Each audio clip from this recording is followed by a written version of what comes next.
Bismillahirrahmanirrahim. Bonjour mes chers élèves de la deuxième année collège, parcours international.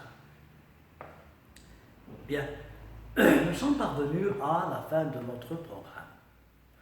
Je vais vous faire un petit récap de tout ce qu'on a vu dans cette année. Bon, il y avait, comme vous le savez, deux grandes parties. Une partie qui portait sur la géologie et une partie qui portait sur la biologie. Bien. Alors la partie qui portait sur la géologie, c'était la tectonique des plaques. La tectonique des plaques, c'est un phénomène géologique extraordinaire. Et là, vous l'avez vu pour la première fois, mais ça va suivre votre carrière d'études. Vous allez le revoir au second cycle et vous allez revoir aussi ce phénomène pendant vos études supérieures. Je résume ça. La tectonique des plaques, en 1911, il y avait un savant, c'est Alfred Wagner, qui a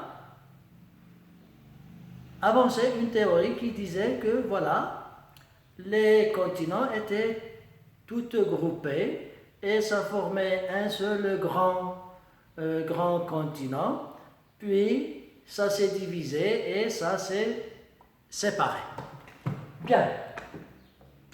Bien sûr qu'il a avancé des arguments. Il a avancé des arguments et il a montré que ces arguments montraient que c'est vraiment juste. Les continents étaient proches les unes des autres, puis ils se sont déplacés. Il y a des continents qui se sont éloignés et des continents qui se sont rapprochés. Donc, cette théorie n'est plus vraiment théorique, mais c'est une réalité. Ça existait et il y a beaucoup d'arguments qui témoignent ça, des arguments paléontologiques, morphologiques et géologiques. Nous avons vu ça en détail. Le phénomène consiste en quoi? Le phénomène consiste à ceci.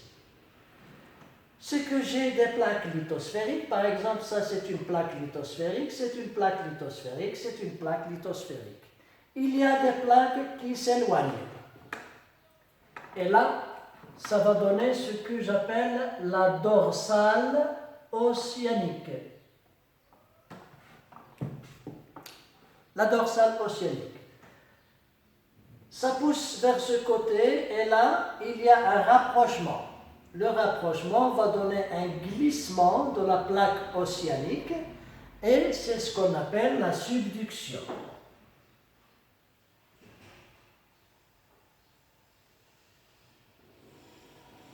Donc, deux éléments essentiels. Il y a toujours formation d'une dorsale et il y a toujours une subduction. Bien sûr, le mouvement des plaques est dû à un phénomène interne qui est la chaleur qui provient de la dégradation des éléments, des éléments comme l'uranium par exemple. Et ces éléments, leur dégradation donne une très grande chaleur. Cette chaleur, ça donne des courants qu'on a appelés des courants de convection. Et les courants de convection, ils font bouger les plaques. On a vu qu'il y a des phénomènes qui sont liés à la tectonique des plaques. C'était les séismes et c'était aussi le volcanisme. Le séisme, la chose la plus importante dans le séisme, c'est que l'étude des séismes et l'étude des graphes et l'étude concernant le mouvement sismique, ça nous a permis de voir la structure interne du globe terrestre. Et ça, c'était très important. C'est grâce aux études sismologiques que l'homme est parvenu à savoir la structure interne du globe terrestre. Puis on a vu que le volcanisme, il y a formation. Par exemple, ici, il y a glissement. Au niveau de ce glissement, il y a formation Bon, le glissement, ça va donner une très grande chaleur qui va fusionner la partie ici et ça va donner un magma. Ce magma, il aura tendance à sortir et ça va donner des roches magmatiques. Les roches magmatiques, on a vu deux sortes. Il y a des roches magmatiques volcaniques qui sortent à la surface et des roches magmatiques plutoniques qui restent à l'intérieur, comme le granit Gabon. Bien.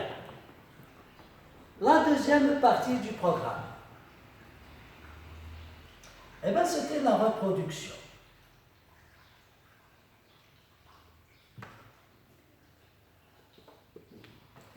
On a vu que dans la reproduction, une chose est essentielle, c'est qu'il y a toujours présence des gamètes. Les gamètes. Gamètes mâles et gamètes femelles. Spermatozoïdes pour le gamète mâle, ovule pour gamète femelle. Et ça, c'était la reproduction sexuée. Ça veut dire qu'il y a toujours sexe mâle et sexe femelle. On a vu qu'il y a une reproduction asexuée. Ça veut dire une reproduction qui se fait sans gamètes. C'était la multiplication, comme le cas des végétaux qui vont se multiplier à partir d'autres organes que les gamètes. Bien. Puis on a développé ça chez l'homme et on a vu que chez l'homme, bon, on a vu toutes les étapes, fécondation, grossesse, accouchement, allaitement et tout. Puis à la fin, une toute petite partie concernant l'organisation de naissance, et ça c'était une chose importante. Puis, avec la reproduction, on a vu l'hérédité, el-wirata. Ce que je vous demande de laisser graver dans vos têtes, c'est que l'hérédité est due à la présence des éléments qu'on appelle chromosomes et qui se trouvent dans le noyau de la cellule. On a vu la cellule. Ça, c'est quelque chose qu'on a étudié en première année. La cellule, il a un noyau. Et bien, dans le noyau, c'est là qu'il y a des éléments qu'on a appelés les chromosomes, assébriates. Et les chromosomes, c'est quoi? Les chromosomes, ce sont des grosses molécules d'ADN. Et ces grosses molécules, ils contiennent l'information génétique. Mes élèves, merci infiniment. On a passé une très bonne année. C'était parfait, vous avez bien travaillé. Bon, j'espère bien vous revoir au début de l'année. Bon, comme ça, on va essayer d'organiser et de régler certaines choses concernant le programme de la deuxième année. Puis, Inch'Allah, on va attaquer votre programme de la troisième année. Merci mes élèves et bonnes vacances.